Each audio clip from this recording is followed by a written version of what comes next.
तो ये ऑपरेशन सिंध के तहत ईरान से भारतीयों की वापसी जारी है। ईरान से अब तक 1397 भारतीय स्वदेश वापस लौटे हैं। ईरान से भारतीयों को लेकर एक और विमान दिल्ली पहुंचा। ईरान के मशहद से भारतीयों को लेकर पहुंचा विमान। 280 भारतीयों को लेकर विमान पहुंचा है। ये बड़ी जानकारी आप तक पहुंचा रखी है। बता दें आपको, इजरायल और ईरान के बीच तनाव लगातार बढ़ रहा है। तो वहीं पर यह बड़ा फैसला, जहां पर ईरान से भारतीयों की वापस लगातार जारी है।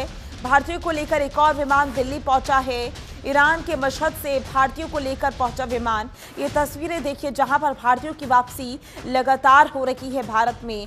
इससे पहले सबसे पहले 110 छात्रों की वापसी हुई थी, जिसमें से 90 छात्र सिर्फ और सिर्फ जम्मू कश्मीर के थे। उसके बाद से वापसी का सिलसिला लगातार जारी रहा। ईरान से अब तक की बात की जाए तो 1397 भारतीय वापस लौटे हैं। अब देखना होगा इजरायल और ईरान के बीच जो युद्ध चल रहा है, जो जंग छिड़ चुकी है, वो किस दिशा की ओर जाती है। लेकिन यहाँ पर भारतीयों को निकालने का सिलसिला लगातार जारी है। भारतीयों की सुरक्षित वापसी हो रही है। एक और विमान दिल्ली पहुंचा है भारतीयों को लेकर। ईरान से भारतीयों को लेकर एक और विमान दिल्ली पहुंचा है। ईरान के मशहद से भारतीयों को लेकर पहुंचा विमान। उधर इजरायल और ईरान के बीच तनाव लगातार बढ़ रहा है। अमेरिका की इस युद्ध में एंट्री हो गई है, तो दूसरी तरफ ईरान के विदेश मंत्री रूस के राष्ट्रपति व्लादिमीर पुतिन से मुलाकात भी करेंगे। ऐसे में देखना होगा कि उस दौरान, मुलाकात के दौरान क्या कुछ रहेगा।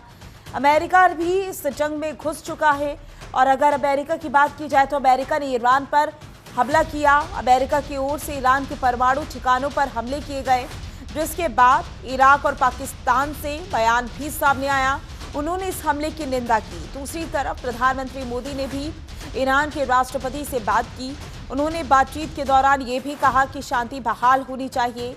इसी के साथ ये देखना होगा कि ये जो युद्ध चल रहा है इजरायल और ईरान के बीच, जो जंग छिड़ चुकी है, जिसमें अमेरिका की भी एंट्री हो चुकी है, वो किस दिशा की ओर जाती है। क्योंकि जाहिर सी बात है कि जब भी दो देशों के बीच युद्ध होता है तो उसका असर न केवल उन दो देशों पर पड़ता है, बल्कि पूरी दुनिया पर पड़ता हुआ नजर आता है। ऐसे में अगर मिडिल ईस्ट के हालातों की बात की जाए, स्थिति की बात की जाए, तो इस समय मिडिल ईस्ट के जो हालात हैं, जो स्थिति है, वो लगातार खराब होती हुई नजर आ रही है।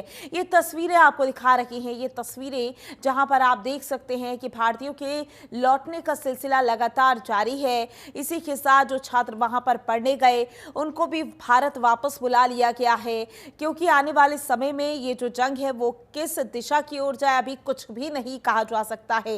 इसी वजह से भारत का ये बड़ा फैसला, जहां पर भारतीय दूतावास की ओर से ये लगातार हेल्पलाइन नंबर जारी किया गया, वहां पर रह रहे भारतीयों से संपर्क किया गया। हेल्पलाइन नंबर के जरिए वहां पर जितने भी भारतीय रह रहे हैं, उनके जरिए भी उन्होंने भारतीय दूतावास से संपर्क किया। और ये वापसी की तस्वीरें, जहां पर आप देख सकते हैं कि लगातार भारतीयों की वापसी का जो सिलसिला है वो लगातार चल रहा है। तस्वीरें आपको लगातार दिखा रही हैं। इजरायल ईरान के बीच जंग छिड़ चुकी है।